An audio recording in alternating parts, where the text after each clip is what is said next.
Hi friends, welcome to Radha Manohari vlogs. ఈరోజు మనం మేలచెరువు గ్రామంలో ఉన్న స్వయంభూ శంభులింగేశ్వర స్వామి ఆలయానికి వచ్చాము. ఈ టెంపుల్ వచ్చేసి తెలంగాణ రాష్ట్రం సూర్యాపేట జిల్లా మేలచెరువు అనే గ్రామంలో ఉంది ఫ్రెండ్స్. కోదాడ పట్టణానికి ఈ టెంపుల్ 20 కిలోమీటర్ల డిస్టెన్స్లో ఉంటుంది ఫ్రెండ్స్. ఇది రాజగోపురం. ఇక్కడి నుంచే భక్తులు స్వామివారిని దర్శించుకోవడానికి లోనకి వెళ్తారు ఫ్రెండ్స్. మనం కూడా వెళ్దాం రండి. చాలా ప్రత్యేకమైన టెంపుల్, అలానే చాలా పవర్ఫుల్ టెంపుల్ ఇది. ఇక్కడికి వచ్చి ఈ స్వామివారిని మనం ఏ కోరిక కోరుకున్నా సరే సంవత్సరం తిరిగే లోపల ఆ కోరిక నెరవేరుతుందంట ఫ్రెండ్స్. ఈ ఆలయాన్ని యాదవ రాజులు 11వ శతాబ్దంలో నిర్మించడం జరిగింది. అంతేకాదు ఫ్రెండ్స్, స్వయంగా శివుడే ఇది దక్షిణ కాశీ క్షేత్రమని చెప్పడం కూడా జరిగింది. ఈ ఆలయంలో మహాశివరాత్రి రోజు జరిగే జాతర ఉంది. అది ఆల్మోస్ట్ తెలంగాణలోనే అతిపెద్ద జాతర ఫ్రెండ్స్. మన తెలంగాణ రాష్ట్రంలో ఇంత పెద్ద ధ్వజస్తంభం కలిగిన ఏకైక ఆలయం ఇదే ఫ్రెండ్స్. పురాతనమైన ధ్వజస్తంభం. భక్తులు కొబ్బరికాయలు కూడా ఈ ధ్వజస్తంభం దగ్గర కొట్టడం జరుగుతుంది. ఇప్పుడు మీరు చూస్తుందే స్వయంభూ శంభులింగేశ్వర స్వామి ప్రధాన ఆలయం ఫ్రెండ్స్. ఇది చూడండి ఎంత అద్భుతంగా ఉందో. శ్రీ స్వయంభూ శంభులింగేశ్వర స్వామి అపోలింగ స్వరూపుడు. శిరసన గంగతో ఉద్భవించాడు ఈ స్వామి. కార్తీక మాసంలో ఈ స్వామివారికి ప్రతి సోమవారం మహాన్యాస ఏకాదశ రుద్రాభిషేకం జరుగుతుంది. కార్తీక పౌర్ణమి రోజు స్వామివారికి శాంతి కళ్యాణం నిర్వహిస్తారు. కార్తీక మాసంలో ఈ స్వామివారిని వేలాది మంది భక్తులు వచ్చి దర్శించుకుంటూ ఉంటారు. ఈ స్వామివారికి ప్రతి సోమవారం ఉదయం 5 గంటలకి అభిషేకం చేయడం జరుగుతుంది. అంతేకాదు నెలలో వచ్చే ప్రతి మాస శివరాత్రికి స్వామివారి కళ్యాణం నిర్వహించడం జరుగుతుంది.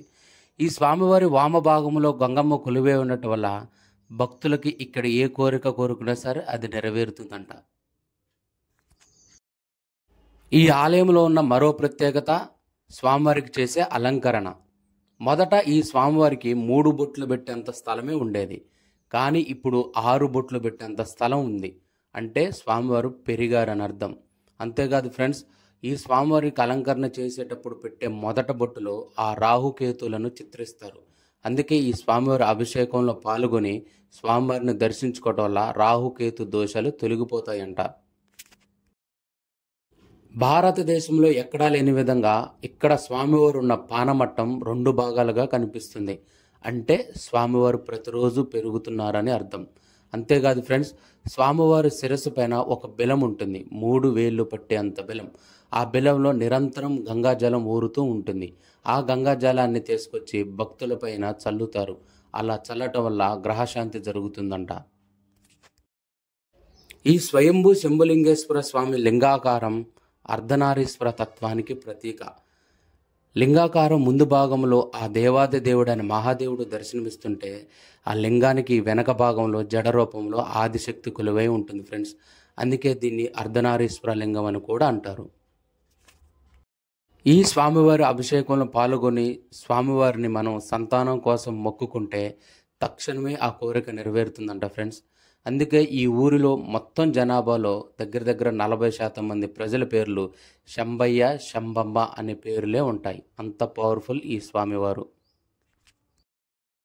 ఫ్రెండ్స్, మీకు ఒక ముఖ్యమైన విషయం చెప్పాలి. ఈ ప్రాంతంలో 500 అడుగుల బోరు వేస్తే తప్పించి వాటర్ పడదు.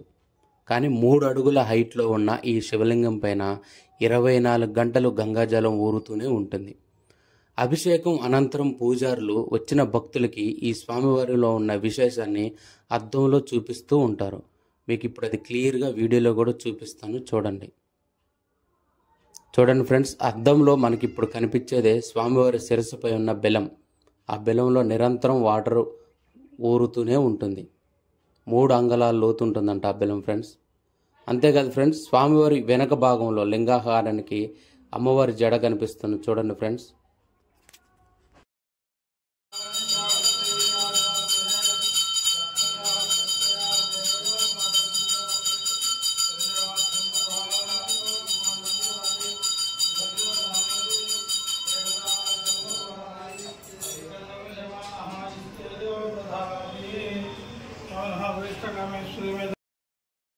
ఈ ఆలయంలో ఉచిత దర్శనం ఉదయం 4 గంటల నుంచి 8 గంటల వరకు ఉంటుంది ఫ్రెండ్స్.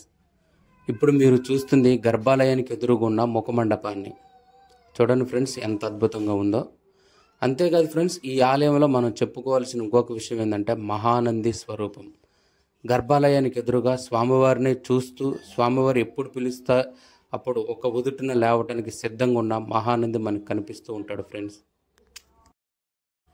1930 సంవత్సరంలో స్వామివారి ఆలయానికి పక్కనే మనకి ఇష్టకామేశ్వరి దేవిని కూడా ప్రతిష్ఠించడం జరిగింది.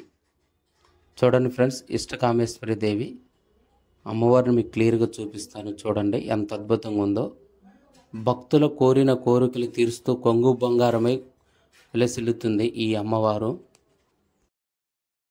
శంభులింగేశ్వర స్వామివారిని దర్శించుకున్న అనంతరం భక్తులు ఇష్టకామేశ్వరి దేవిని దర్శించుకోవడానికి వస్తూ ఉంటారు. చూడండి ఫ్రెండ్స్, ఆ ఆలయంలోంచే ఈ ఆలయానికి మార్గం ఉంది. ప్రతిరోజు ఈ అమ్మవారికి కుంకుమార్చన జరుగుతుంది. అంతేకాదు ఫ్రెండ్స్, ప్రతి శుక్రవారం ఈ ఆలయంలో అమ్మవారికి పంచామృత అభిషేకం జరుగుతుంది.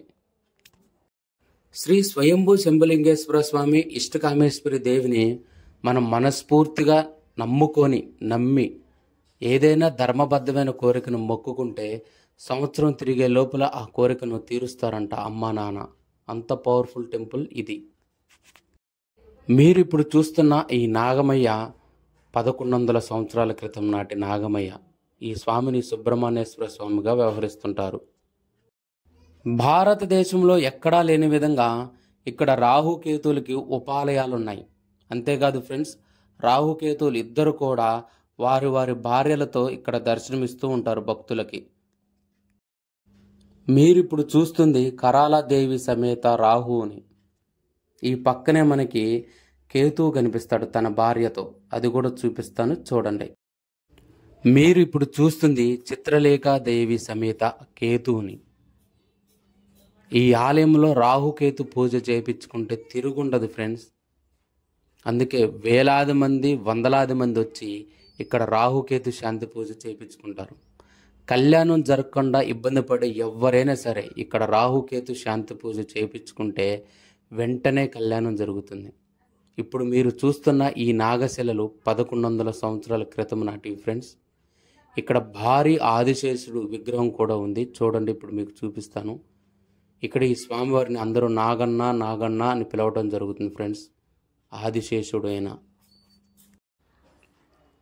ఇప్పుడు మీరు చూస్తుంది ఈ ఆలయంలో ఉన్న యజ్ఞశాల ఫ్రెండ్స్. ఇక్కడ భక్తులు స్వామివారికి సంబంధించిన యజ్ఞాలు చేయించుకోవడం జరుగుతుంది. అంతేకాదు ఫ్రెండ్స్, స్వామివారి గర్భాలయానికి ముందుగానే మనకి నవగ్రహ మండపం జరుగుతుంది. చూడండి ఫ్రెండ్స్, నవగ్రహాలు ఇవి. ఇక్కడి నుంచి కొంచెం ముందుకెళ్తే మనకి స్వామివారిని దర్శించుకున్న అనంతరం భక్తులకి ప్రసాదాలను వితరణ చేయడం జరుగుతుంది. స్వామివారి ప్రసాదం వచ్చేసి లడ్డు పులిహార ఎక్కువగా ఉంటుంది ఫ్రెండ్స్. ఇక్కడ లడ్డు చాలా అద్భుతంగా ఉంటుంది. అంతేకాదు ఫ్రెండ్స్, ఈ ఆలయం యొక్క చరిత్రను తెలిపే శిలాశాసనం మనకు కనిపిస్తుంది. ఇది తెలుగు మరియు బ్రహ్మలిపిలో ఉంది. సింహాధారం నుంచి మనం ఎంట్రీగానే ఎడం వైపు మనకి శిలాశాసనం కనిపిస్తుంది ఫ్రెండ్స్. ఈ ఆలయం యొక్క పూర్తి డీటెయిల్స్ ఈ శిలాశాసనంలో మెన్షన్ చేయబడి ఉన్నాయి. ఫ్రెండ్స్, ఈ ఆలయం గురించిన చరిత్రని మనం క్లుప్తంగా తెలుసుకుందాం ఫ్రెండ్స్. కాకతీయ రాజులకి సామంత రాజులుగా ఈ ప్రాంతాన్ని యాదవ రాజులు పరిపాలించేవాళ్ళు. ఈ ఆలయం ఉన్న ప్రాంతంలో ఒకప్పుడు గొల్లకుంట అనే గ్రామం ఉండేది ఫ్రెండ్స్. అక్కడ యాదవులు ఎక్కువగా ఆవులను మేపుకుంటూ జీవనం సాగించేవాళ్ళు. అయితే ఒక ఆవు వచ్చేసి ఈ ప్రాంతంలో కొలువై ఉన్న ఈ శంభులింగేశ్వర స్వామికి పాలతో అభిషేకం చేయడం జరుగుతుంది. ఆ విషయాన్ని గమనించిన పశువుల కాపరి భయపడిపోయి తన రాజుకు ఈ విషయం తెలియజేయడం జరిగింది. యాదవ రాజులైన గంగబోయిన మంగన్న బోయన్నకి స్వామివారు కలలో కనపడి, నేను సదాశివుడను, ఇక్కడ స్వయంభుగా వెలిసి ఉన్నాను, మీ స్తోమతకు తగిన విధంగా నాకు గుడి కట్టించండి, రానున్న రోజుల్లో ఇది దక్షిణ కాశీగా పేరు పొందుతుందని చెప్పడం జరిగింది. ఆ యాదవ రాజులు చాలా సంతోషించి వాళ్ళ స్తోమతకు తగిన విధంగా ఇక్కడ గుడి కట్టించడం జరిగింది. అప్పటి నుంచి ఈ శివుడు భక్తుల పూజలు అందుకుంటూ భక్తుల కొంగు బంగారమై కొలువే ఉన్నాడు ఫ్రెండ్స్. ఇక్కడ ఈ ఆలయంలో ప్రతిరోజు అన్నదానం చేయడం జరుగుతుంది. ప్రతిరోజు 300 మందికి ఈ ఆలయంలో అన్నదానం చేస్తూ ఉంటారు ఫ్రెండ్స్. ఇప్పుడు మీరు చూస్తుంది వంట వాళ్ళని. ఈ ప్రాంతంలోనే అన్నదానం అనేది జరుగుతుంది. మేళ్ళ చెరువు శంభులింగేశ్వర స్వామి దేవాలయం అంటే 2 తెలుగు రాష్ట్రాల ప్రజలకు ముందుగా గుర్తొచ్చేది ఒకటే, మహాశివరాత్రి రోజు ఈ దేవాలయం వారు నిర్వహించే ఎద్దుల పందాలు. చూడండి ఫ్రెండ్స్, మీరు ఇప్పుడు చూస్తున్న ఈ రాళ్ళని ఎద్దుల పందాలకు ఉపయోగించడం జరుగుతుంది. ఒక్కొక్క ఈ రాతి శిల వచ్చేసి 2 టన్నులు 3 టన్నుల వరకు ఉంటుంది ఫ్రెండ్స్. వీటిని 2 ఎద్దులకు కట్టి లాగించడం జరుగుతుంది. ఏవైతే మొదట గమ్యానికి చేరుకుంటాయో వాటికి మొదటి ప్రైజ్ ఇవ్వటం జరుగుతుంది ఫ్రెండ్స్. ఈ పందాలప్పుడు 2 తెలుగు రాష్ట్రాల్లో ఉన్న మీడియా మొత్తం ఇక్కడే ఉంటుంది. అంత ఫేమస్ ఈ ఎద్దుల పందాలు ఫ్రెండ్స్. ఇక్కడున్న ఈ గ్రామస్తులకి ఈ స్వామివారి ఆలయం చుట్టూ కొత్త బండ్లు తీసుకున్నా, ట్రాక్టర్స్ తీసుకున్నా ఒక ప్రదక్షిణ తిరుగుతారు. ఈ ఆలయంలో ఉన్న ఆచారం అది. మనం కూడా మన బండి పైన ఈ స్వామివారి ఆలయం చుట్టూ ఒక ప్రదక్షిణ చేద్దాం ఫ్రెండ్స్.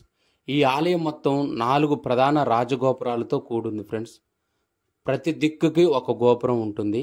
ఇప్పుడు మీరు చూస్తుంది ఉత్తర గోపురం ఫ్రెండ్స్. ఇది ప్రధాన రాజగోపురం చాలా ఎత్తులో ఉంటుంది ఫ్రెండ్స్. మీరు ఇప్పుడు చూస్తుంది ప్రధాన రాజగోపురాన్నే. చూడండి ఎంత అద్భుతంగా ఉందో. ఓకే ఫ్రెండ్స్, ఈ వీడియో మీకు నచ్చింది కదా. నెక్స్ట్ ఇంకొక మంచి వీడియోతో మీ ముందుకు వస్తాను friends. Please like and share, subscribe my YouTube channel friends. Bye friends.